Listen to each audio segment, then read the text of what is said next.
All right, so I've got a question and I want you to be honest. How much do you drink? Hey everybody, Nick from TriRig here. Today I want to go over a topic that's often talked about sort of generally, but rarely do we get into the specifics, at least not on this channel. And that is the concept of race day hydration and nutrition. There are so many ways to go about accomplishing how you like to fuel up during race day and on training days for that matter.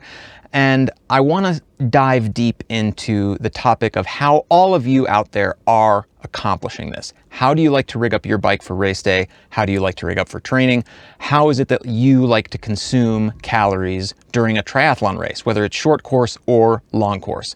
Are you relying primarily on fluid hydration with calories in it, or gels, sort of semi-solid types of things, or do you go for hard foods like bars and things like that?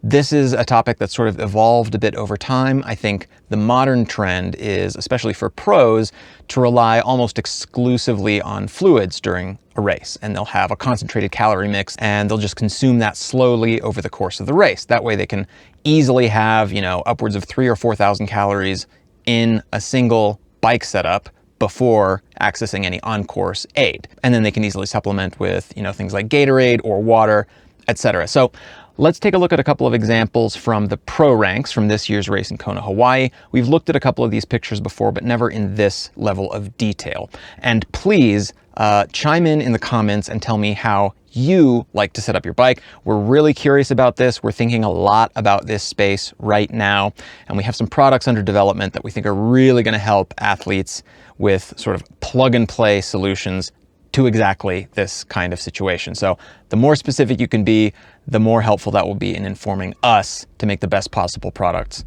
for you. But all right, let's get to Kona. And we're going to start right here with Magnus Ditlev. And I'm picking on him not only because his setup is quite typical in terms of the ideas, but also a bit atypical in how he's implementing it, right? So Magnus appears to have 4 1-liter bottles on his bicycle.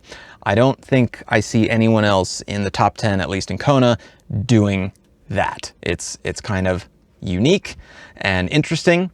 And my guess would be that he has some pretty strong calorie mix in each of these bottles. Maybe each one has between 500 and 1,000 calories, so that together they're about 4,000 calories. Maybe he's supplementing with something else in a bladder in this frame, and maybe he's supplementing with on-course nutrition, but my bet would be that he's relying on these 4 bottles pretty heavily. And so this image is from him early on in the bike course, in just the first opening 10, 15 miles or so. And then if we look at these pictures from the very end of the bike course, this is only with about 10 or 15 miles left, we can see that things have changed a bit, right? So the 2 bottles on top, their little bungee cords have been released, indicating that he accessed these bottles. And the one in the front is gone. So my guess here, and this is only a guess, but it's an educated one, is that he would drink only from the one that's between his arms. When it's empty, swap it out for another one. And then at some point in the course, he's chucking empty bottles and supplementing them with water. And, obviously he's not using his concentrated calorie mix at this point in the race. So, let's imagine that there was 1,000 calories in each one and he drained 3 of them. So that would mean he consumed 3,000 calories over the course of the bike. Maybe that's low, maybe that's not. It really depends on the individual, their sweat rate, how much they're losing and how much they like to consume, but whatever. Let's say he consumed somewhere around 3,000 calories, or maybe even double that, but whatever. He consumed some number of calories and is supplementing with water. That wouldn't be, super out of the ordinary. And then he can supplement with something else, obviously from this bladder down here, and it's a super, super clean setup. What's nice about this is that he doesn't have to rely on anything on course if indeed he's doing what I suspect he's doing. He doesn't have to say, okay, wait, there's a Gatorade station coming up in 10 miles. Am I going to be okay? I only have half a Gatorade, whatever. He doesn't have to do that. Everything that he needs is with him from the start of the bike race, which is really cool. So that's Magnus. Let's take a look also at Patrick Lange.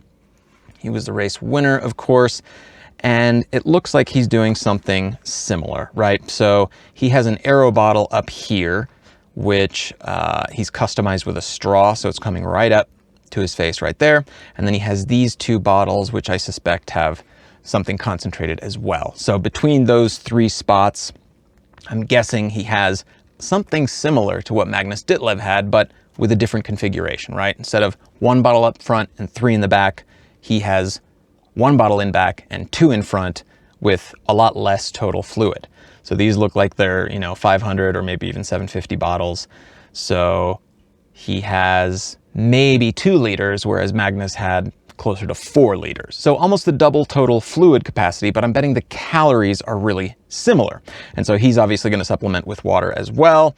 And if we look to the back half of the race, we can see that's exactly what happened. So one of his original bottles has been jettisoned. I'm guessing he drained all the calories in that. And now he's just using on-course water to supplement. But of course the Aero bottle doesn't move. It just stays there as part of the bike. So another interesting way to do it. Similar thought process, right? I'm going to keep all my calories with me from the very start of the bike course and just supplement with water as needed, but a totally different way to implement it.